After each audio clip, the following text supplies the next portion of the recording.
नमस्कार। मैं हूं मुरारी साहू और बिना पानी क्लासेस में आपका स्वागत है। तो पिछले क्लास में हम लोग 12th के सिलेबस के बारे में डिस्कस किए थे। उसमें कौन कौन सा टॉपिक आपको पढ़ना है। तो सबसे पहले हम लोग कंटिन्यूटी और डिफरेंशिएबिलिटी के बारे में शुरू करेंगे, क्योंकि देखिए पूरा कैलकुलस में आपको 44 मार्क्स आएगा। इसीलिए हम लोग मैट्रिक्स डिटरमिनेंट उसको छोड़ करके सबसे पहले हम लोग कंटिन्यूटी और डिफरेंशिएबिलिटी के बारे में डिस्कस करेंगे। तो आइए सबसे पहले हम लोग कंटिन्यूटी के बारे में जानेंगे कि कंटिन्यूटी क्या होता है। आप जानते हैं कि कोई भी कार्य हम लोग कोई भी काम कंटिन्यूअस करते रहते हैं तो उसको हम लोग कंटिन्यूटी बोलेंगे। आइए इसको हम लोग ग्राफ के द्वारा समझते हैं कि किस तरह से कंटिन्यूटी को हम लोग डिफाइन कर सकते हैं।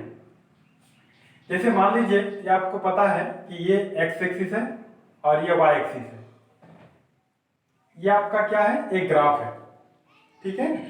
तो ये ग्राफ में देखिए, ये ग्राफ जो है ये रेगुलर बढ़ रहा है, कहीं कंटिन्यूअसली बढ़ रहा है, ठीक है। लेकिन इसको यदि हम लोग फिर से थोड़ा सा डाउन करते हैं और फिर आप करेंगे तो इसमें क्या होगा कि यहां से यहां तक ये जो ग्राफ है कंटिन्यूअस है, यानी ये कंटिन्यूटी में आ गया। लेकिन देखिए इस पॉइंट पे क्या है, ये ग्राफ जो है ब्रेक करता है तो यहां पे क्या होगा, डिसकंटिन्यूअस होगा। ये डिसकंटिन्यूअस होगा। इसको हम लोग क्या बोलेंगे, पॉइंट ऑफ डिसकंटिन्यूटी। यहां से यहां तक कंटिन्यूअस है, यहां पे हो गया डिसकंटिन्यूअस। फिर देखिए ग्राफ यहां से नीचे की ओर जा रहा है तो यहां से यहां तक ये क्या है, कंटिन्यूअस है। फिर इस पॉइंट में क्या होगा, पॉइंट ऑफ डिसकंटिन्यूटी। फिर देखिए यहां से यहां तक यदि जाता है तो ये क्या है, कंटिन्यूअस हो गया। फिर यदि यहां से ब्रेक करता है तो यहां पे डिसकंटिन्यूअस है। मतलब ग्राफ के द्वारा हम लोग समझ सकते हैं कि ये कंटिन्यूअस है या डिसकंटिन्यूअस है। तो चलिए एक फंक्शन हम लोग ले रहे हैं।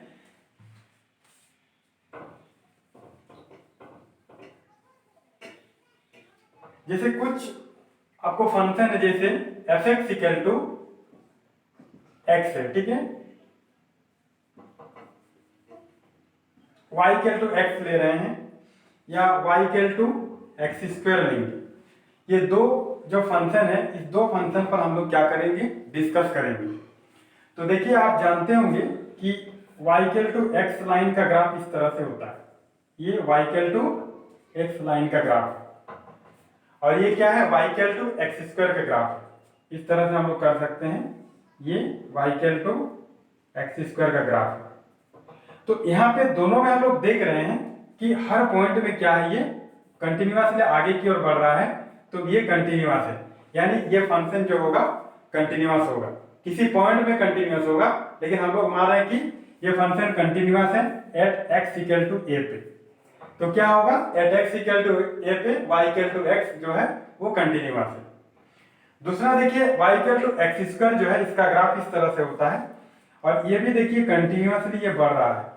तो इससे साफ जाहिर हो रहा है कि ये क्या है, ये ऑल पॉइंट पर कंटिन्यूअस है।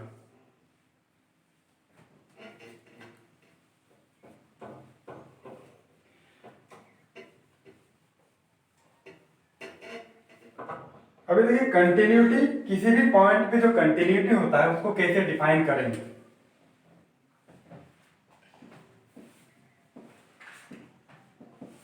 कंटिन्यूटी एट पॉइंट हम लोग मार रहे हैं x इक्वल टू ए पे।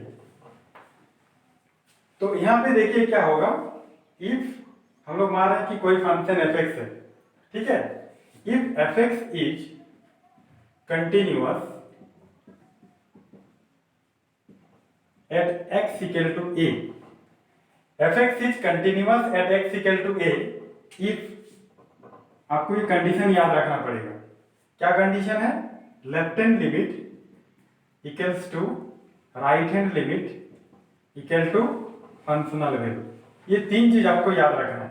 यदि कोई भी फंक्शन कंटिन्यूअस तभी होगा एट एनी पॉइंट या at x equal to a, तब क्या होगा, left hand limit equal to right hand limit equal to functional value.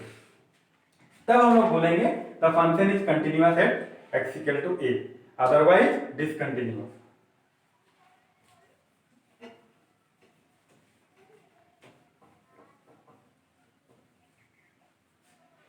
देखिए हम लोग अभी एक एग्जांपल ले रहे हैं कि कंटिन्यूटी कैसे चेक करेंगे।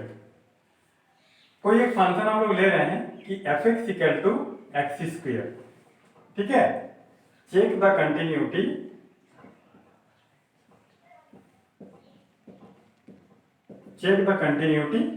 Eight x equal to a पे चेक करना है। Check the continuity at x equal to a पे चेक करना है। तो सबसे पहले हम क्या करेंगे, लेफ्ट हैंड लिमिट निकालना है। लेफ्ट हैंड लिमिट में देखिए इस तरह से लिखेंगे, limit x is approaching to, किस पॉइंट में चेक करना है, a नहीं लेकर के हम लोग 2 ले रहे हैं, तो 2 में आपको चेक करना है। तो limit x is approaching to a, जब लेफ्ट हैंड लिमिट होगा तो क्या लिखेंगे 2 माइनस, और fx का वैल्यू कितना है यहाँ पे x स्क्वायर। क्लियर है। यहाँ पे भी देखिए आपको याद रखना है कि कोई भी लिमिट, आप लोग 11 में लिमिट पढ़ चुके होंगे, तो लिमिट में हम लोग h का एक टर्म होता है, तो ये जो x है ये h में कन्वर्ट हो जाएगा और ये 2 माइनस 0 में कन्वर्ट होगा, और इसके बदले में क्या लिखेंगे, x के बदले में यहाँ पे लिखेंगे 2 माइनस h का होल स्क्वायर।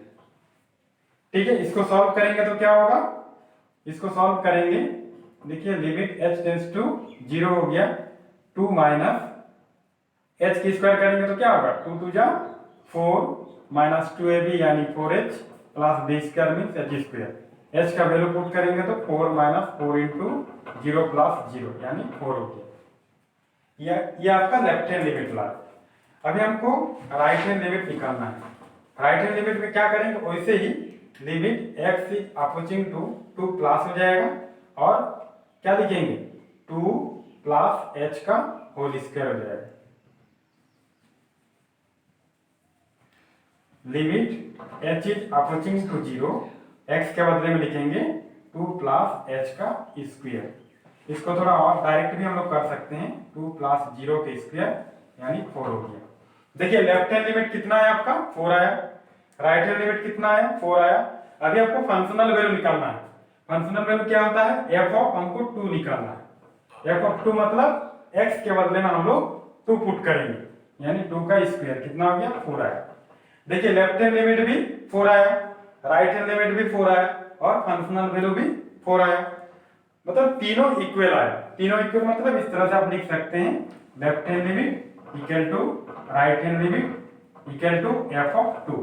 लास्ट में लिखेंगे hence fx is continuous at x equal to 2। बहुत इजी है। इस तरह से आप लोग दूसरा क्वेश्चन को भी सॉल्व कर सकते हैं। अगले क्लास में हम फिर एग्जाम्पल डिस्कस करेंगे, इसीलिए आप हमारे साथ बने रहिए और हमारे YouTube चैनल को सब्सक्राइब करें। धन्यवाद।